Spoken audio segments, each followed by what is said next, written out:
Liitiumioon-aku on võimas, aga tundlik energiaallikas, just nagu inimaku.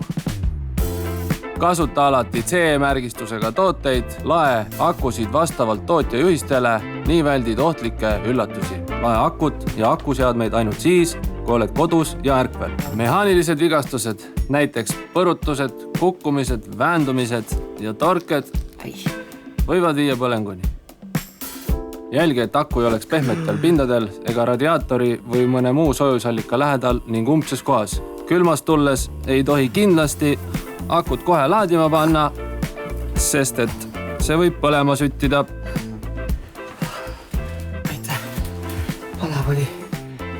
Lae akut ja akuseadmeid kohas, kus need tulekahju korral väljapääsemist ei takistaks. Lekkiv, pundunud või muul viisil kahjustanud aku on eriti ohtlik ja see tuleb viia jäätmejaama. Elektroonikat võetakse eraisikutelt vastu tasuta. Mitte mingil juhul ei tohi olmeprügisse sattuda katkised akud, sest need võivad prügi süüdata.